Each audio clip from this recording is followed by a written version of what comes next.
RM130 juta dana tambahan untuk usahawan.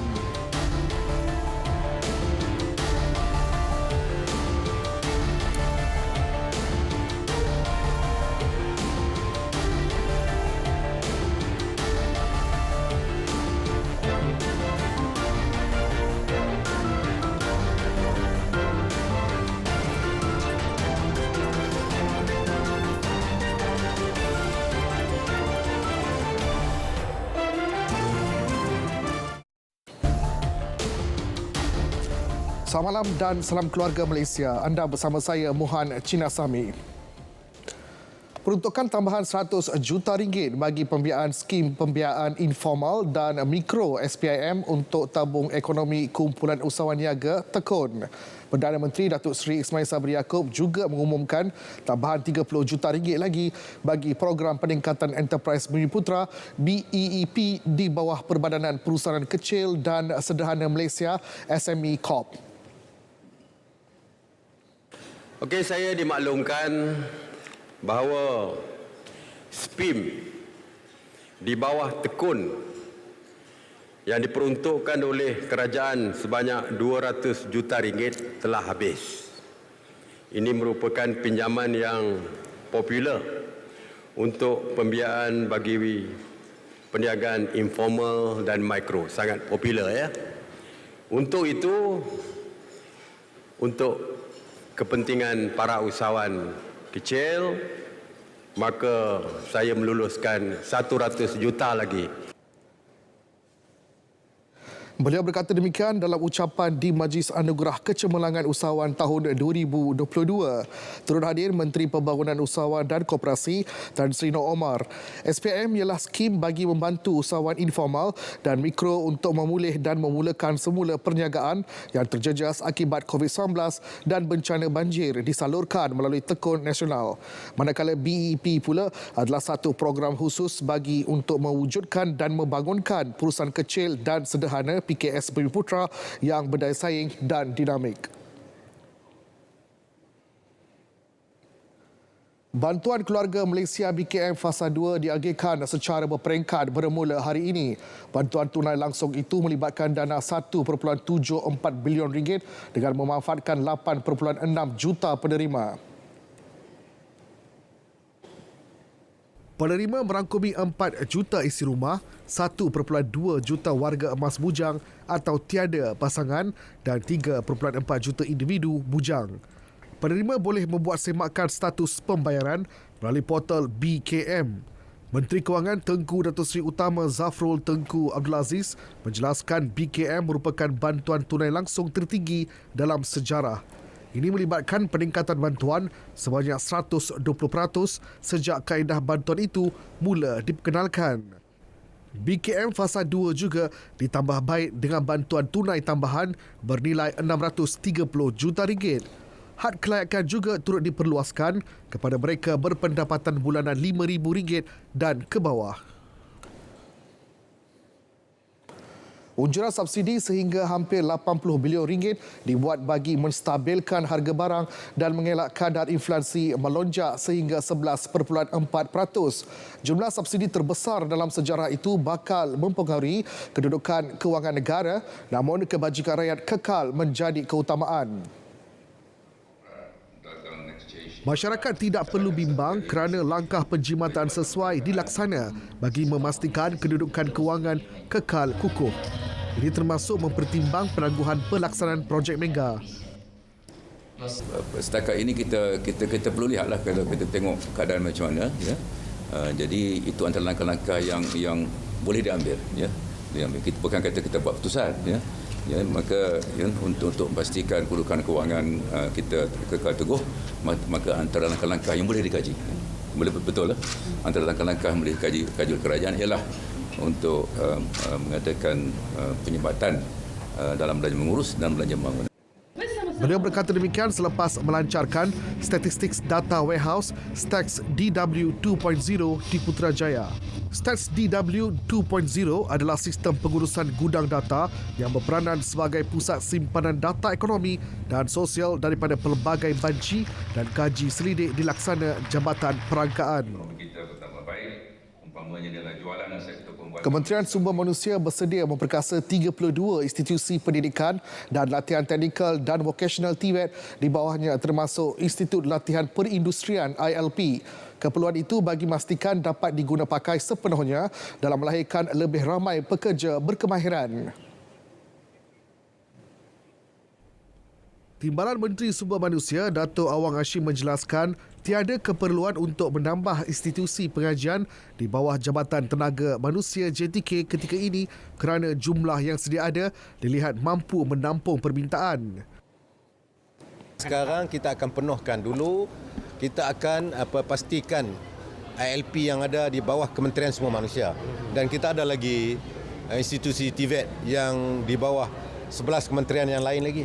Jadi kita nak kena pastikan semua institusi TVET ini kita guna tenaga penuh di dalam sistem pembelajaran dan pendidikan TVET ini dulu. Beliau turut menambah, tenaga kerja mahir akan menjadi aset penting yang dapat menyumbang kepada peningkatan produktiviti, inovasi dan pertumbuhan ekonomi negara. Baik, Sarjana Tempatan disaran terus aktif mempromosikan khazanah kehebatan alam Melayu ke pentas dunia. Menteri Luar Negeri Datuk Seri Saifuddin Abdullah mengakui kekayaan alam Melayu kini dijadikan aktiviti dasar luar yang diberikan tumpuan Wisma Putra. Beliau mahu agar golongan ilmuwan dapat memperkenalkan negara kepada dunia dengan menghasilkan kajian berdasarkan gambaran dan bukti tepat mengenai Malaysia. Penglibatan sediakawan tempatan boleh membantu usaha diplomasi budaya menjadi lebih holistik dalam mempromosikan negara ini. Datuk Seri Saifuddin berkata demikian ketika merasmikan persidangan Pusat Jaringan Global Pengajian Malaysia Anjuran Institut Kajian Etnik UKM.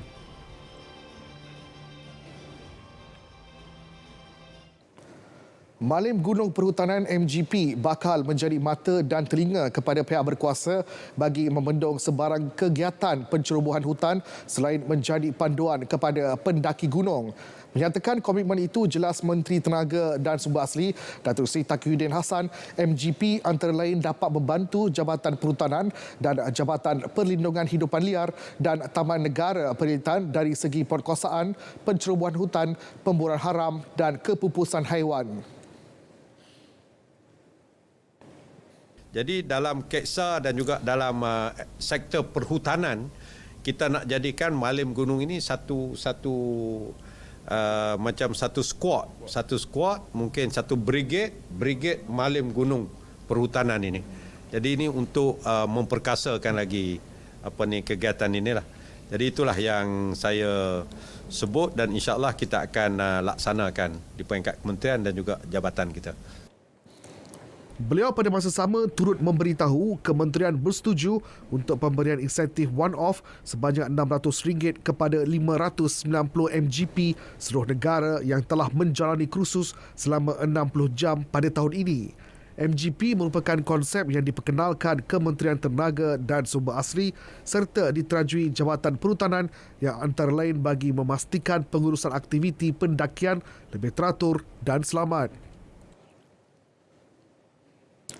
Umat Islam diingatkan lebih berhati-hati dengan penawaran iklan perkhidmatan badal haji dengan harga yang tidak masuk akal. Justru orang ramai diminta melaporkan iklan yang meragukan kepada Kementerian Dalam Negeri untuk diambil tindakan. Kafeteria beroperasi di Maktab Penginapan Abraj Al-Janariah dan Land Premium. Pelbagai kuih muih, makanan berat, minuman dan barangan asas pembangkit selera ditawarkan. Kali ini kita ada membawa produk-produk terutamanya produk-produk daripada Malaysia untuk membantu usahawan-usahawan daripada Malaysia untuk mengembangkan produk-produk mereka di tanah suci ini. Selain itu, kafeteria ini juga kita sediakan makanan-makanan yang berasaskan daripada Malaysia.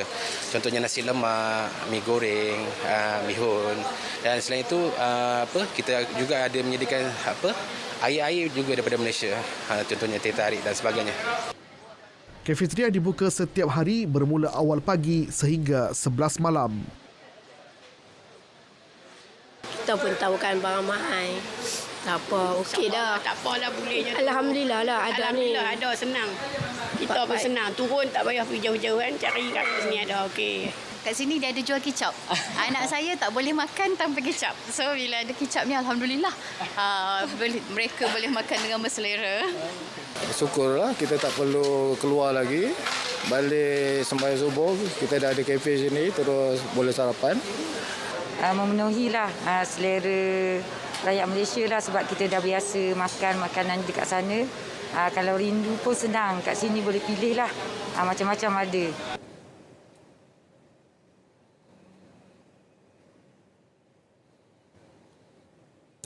Umat Islam diingatkan lebih berhati-hati dengan penawaran iklan perkhidmatan badal haji dengan harga yang tidak masuk akal.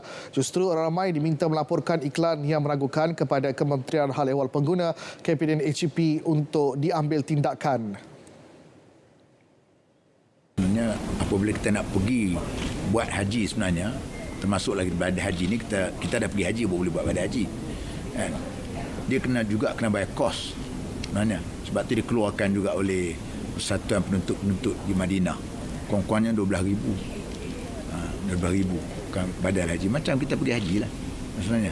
Haji satu je apabila harga yang agak rendah ingat tu kita kena tengok. Yang keduanya kalau kita ada perkara-perkara yang meragukan, benda tu boleh direport kepada Kementerian Hal Ehwal Pengguna lah, terutamanya boleh kalau perkara-perkara yang kita anggap ni satu penyalahgunaan dan menginaya kepada pengguna, maka kita boleh report kepada mereka. Beliau ditemui pada perhimpunan bulanan agensi di bawah Menteri di Jabatan Perdana Menteri Hal Ehwal Agama di Putrajaya. Pada majlis tersebut, beliau turut menyaksikan majlis penyerahan sijil akreditasi MSISO IEC 1705-2017 daripada Jabatan Standard Malaysia kepada Jabatan Kemajuan Islam Malaysia JAKIM atas kejayaan Pusat Analisis Halal Malaysia MyHAC. Dia memberi pengiktirafan dari sudut penganalisaan lah. Maksudnya kalau sebuah makmal tanpa akreditasi ni dia tak valid buat testing ataupun mengeluarkan apa-apa keputusan analisis dia. Jadi dengan penerimaan pengiktirafan akreditasi ni ini memberi satu kita kata pengiktirafan antarabangsa dan untuk kita bergerak dengan lebih jauh lagi lah. Dan kita akan extend lagi skop-skop yang akan kita mohon nanti untuk dapat akreditasi itu. Dalam majlis sama, Datuk Idris turut merasmikan laman web baru bagi Jabatan Pendawaan Syariah Wilayah Persekutuan Japan SWP iaitu www.japanswp.gov.my dan juga memperkenalkan jubah baru yang akan diguna pakai oleh pihak pendakwa syar'i di mahkamah.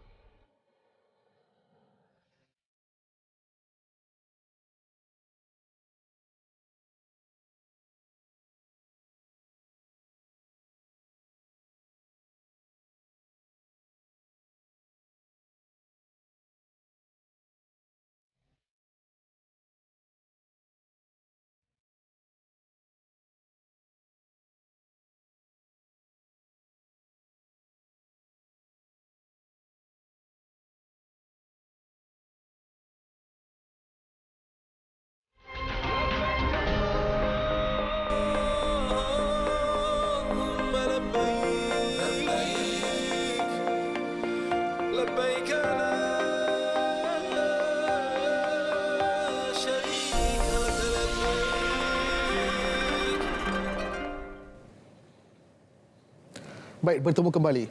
Kelantan menyambut baik serta menyokong usaha mewujudkan institusi perubatan berkonsepkan patuh syariah di negeri itu. Setakat ini 100 klinik, hospital dan farmasi patuh syariah berjaya dikumpul di bawah anjuran pihak bidai di seluruh negara. Kerjasama pihak bidai bersama klinik, hospital dan farmasi di seluruh Malaysia itu bertujuan untuk memperkenalkan dan memperluaskan amalan berlandaskan syariah dan sunnah di kalangan perawat, kaki tangan, penjaga klinik, farmasi dan hospital di seluruh Malaysia. Antara objektif pelaksanaan program ini adalah bagi menjadi perintis kepada institusi perubatan yang mematuhi patuh syariah, memberi panduan dan membimbing pesakit, perawat dan kaki tangan mengikuti etika yang mematuhi syariah. dalam kita berkerajaan, kita berniaga. Jadi hospital, klinik pun kita menyokong usaha-usaha ke arah pematuhan syariah. Sebab kita lebih-lebih lagi orang pergi ke hospital ni orang sakit. Orang sakit ni mana orang ada penyakit, di samping mereka berubat, mereka juga kena mendekatkan diri dengan Allah. Beliau berkata demikian selepas merasmikan Majlis Perasmian Klinik, Hospital dan Farmasi Patuh Syariah di Kota Baru. Adik sama pengasas bidai Tuan Amar Mirza Abdul Kadir Jalani. Bagi memastikan penghuni penjara membentuk jati diri dalam menjalani norma baru selepas dibebaskan, satu program bicara keinsafan di sebalik tembok Jabatan Penjara Malaysia diadakan bersama Yayasan Pencegahan Jenayah Malaysia yang melibatkan seramai 247 banduan. Ia satu usaha bagi membentuk insan produktif melalui pemulihan efektif, persekitaran kondusif dan integrasi strategik. Pengarah Penjara Negeri Pulau Pinang PKK Zulkifli Abdul Manah berkata usaha untuk mencari peluang pekerjaan kepada orang diparo ODP, orang bebas berlesen OBB, orang diselia ODS dan bekas penghuni merupakan langkah strategi dan menjadi fokus jabatan untuk mengatasi kesalahan berulang kali. Beliau optimis usaha ini juga mampu mengatasi masalah sosial serta kekurangan tenaga kerja di negara ini. Lebih 35 buah syarikat telah bekerjasama antara majikan dengan jabatan melalui program Corporate Smart Internship CSI untuk membantu penghuni penjara mendapat pekerjaan. Hasrat kita, semua penghuni yang dibebaskan mendapat tempatlah dalam masyarakat di mana istilah restoratif justice itu penting. Sama-sama membantu penghuni meneruskan kehidupan di luar sana. Seramai 45 orang banduan sedang mengikuti program Sistem Latihan Dual Nasional SLDN selama 6 bulan. Angkatan Tentera Malaysia ATM memperketatkan kawalan di sempadan negara dalam usaha mengekang pencerobohan pendatang asing tanpa izin dan aktiviti penyeludupan. Selaras pembukaan semula sempadan negara, langkah itu dilakukan termasuk di laluan haram yang digunakan penyeludup dan penjenayah. Jadi setakat ini Alhamdulillah sempadan kita terkawal dan kita kata siap-siagalah sebilang masa membaikkan negeri Perlis, Kedah, Perak, Kelantan. Mana 4-4. Jadi untuk Kelantan di bawah 8 brigade, insya-Allah kita ada 2 mana kita masih lagi dalam Ord Benteng iaitu Ord Wawasan dan juga Ord Bupati yang berterusan setakat ini dan alhamdulillah banyak kejayaan-kejayaan yang kita dah capai lah. Beliau menyatakannya pada Majlis Penyampaian Sijil Perbadanan Hal Ehwal bekas anggota tentera Perhebat.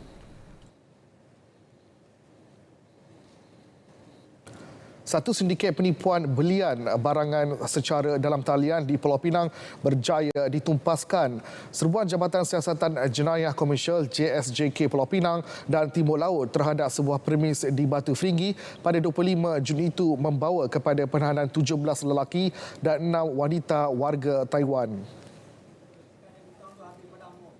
Kesemua suspek dikatakan tertarik dengan tawaran pekerjaan bergaji lumayan melibatkan pengiklanan barangan berjenama dalam talian.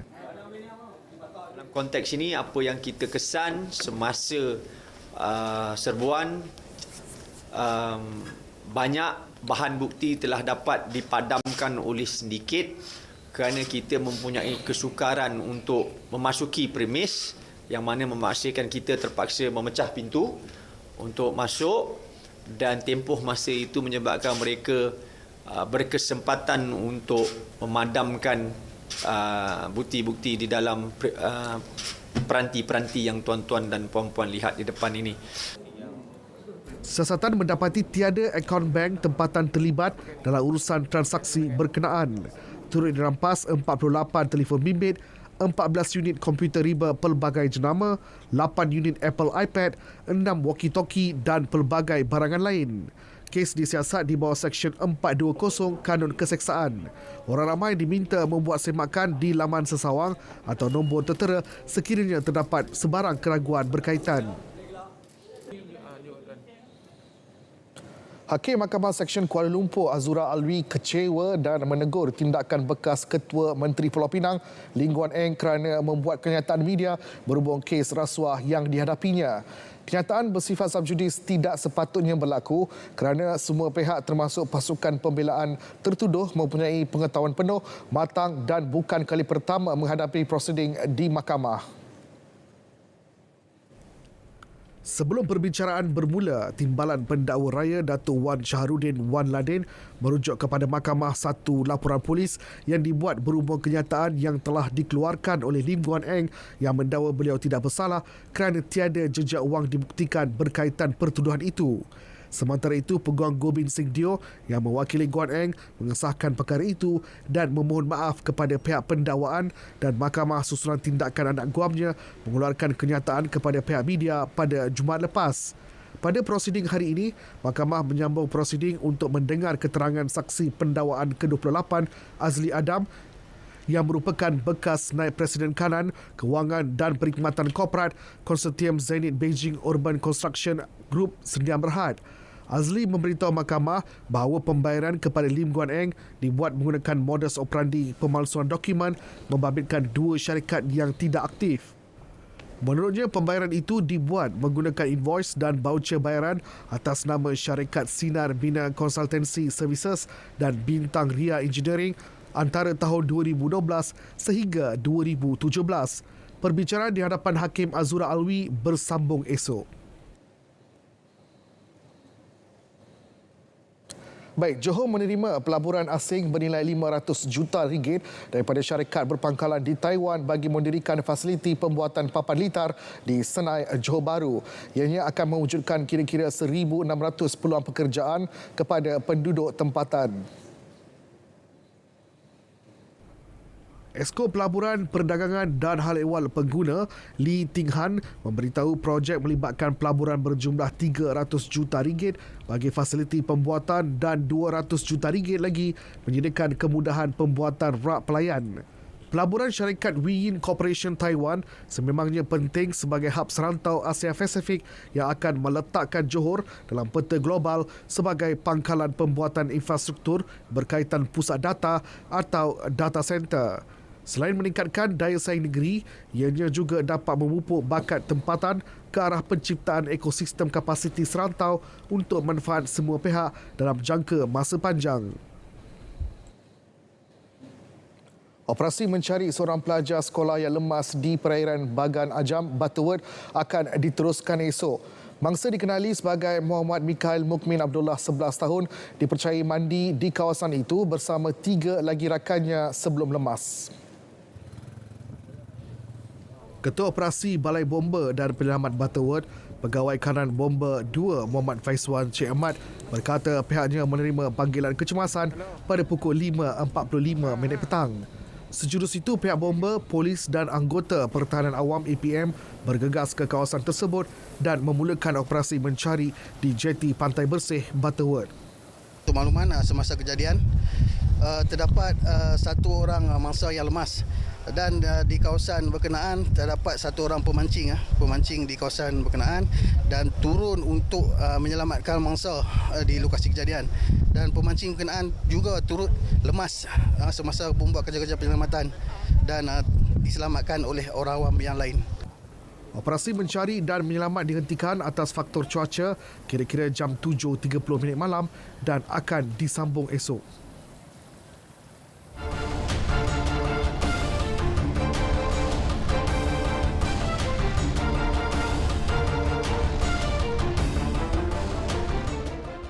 Baik, kita ke perkembangan sukan.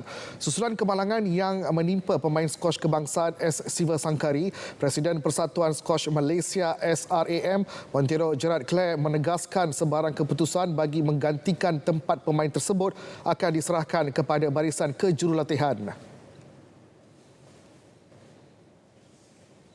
definitely. As far as squash is concerned, I'm now hoping Rachel will step up to the plate, and Rachel and I find the doubles, as well as in the mixed doubles, we have Rachel and Yao, I think. Now that Sangari is not there, so we hope they will be able to deliver something. And also the player that will replace Sangari, we haven't announced. We don't know yet. The squash coaches are having a meeting now and deciding who shall step up. But it's a good opportunity for her to then go and get the experience of playing the Commonwealth Games. Beliau berkata demikian kepada media selepas melawat Siva Sangkari di Hospital Putrajaya hari ini. Dalam pada itu, Timbalan Pengarah Hospital Putrajaya Dr. Khairul Anwar mengesahkan bahawa Siva Sangkari mengalami kecederaan luka di muka dan kecederaan tulang belakang. Beliau turut memaklumkan terlalu awal untuk melakukan pembedahan tambahan dan ketika ini pemain itu dijangka memerlukan tempoh pemulihan selama 3 bulan terhadap pemain itu. But I would say that he is stable under our observation. We have a team of specialists from multidisciplines attending her at the moment. So again, I urge everyone to doakan dan kita harapkan beliau akan sembuh dengan cepatlah. Pemenang pingat Sukan C 2021 terus dihargai. Terbaru Universiti Teknologi Mara UiTM memberikan sebanyak RM1,000 kepada atlet mereka yang memperolehi pingat pada Tamasya Sukan C Hanoi. Menurut Naib Chancelornya, Profesor Datuk Dr. Roziah Muhammad Janur, inisiatif itu bertujuan bagi merangsang atlet mereka agar berusaha lebih gigih meraih kecemerlangan pada Tamasya antarabangsa. Sukan ini merupakan satu platform yang patut digunakan oleh seluruh negara lah, bukan saja sekolah ataupun universiti, tapi seluruh negara patut melihat sukan ini sebagai satu platform yang boleh menanamkan semangat kekitaan, semangat sayangkan negara, semangat di samping sihat lah untuk membina satu negara yang maju pada masa depan. Jelas beliau ketika ini UiTM juga sedang merancang inisiatif lain bagi atlet mereka yang berjaya membawa pulang pingat emas dalam Sukan Commonwealth nanti. Ketika ini 4 atlet UiTM berada dalam senarai kontingen Malaysia dalam Sukan Commonwealth 2022.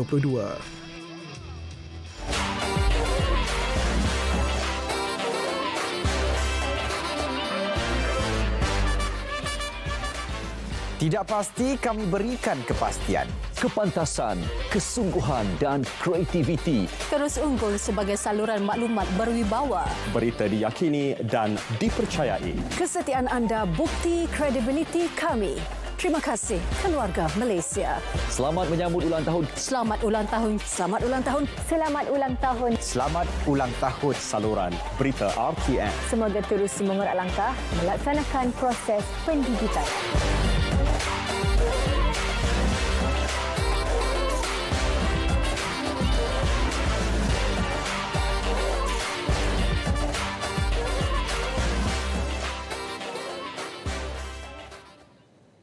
Baik, berita tengah malam berakhir di sini. Dapatkan perkembangan sahih sepanjang masa melalui portal berita RTM di berita.rtm.gov.my. Salam keluarga Malaysia dan selamat beristirahat.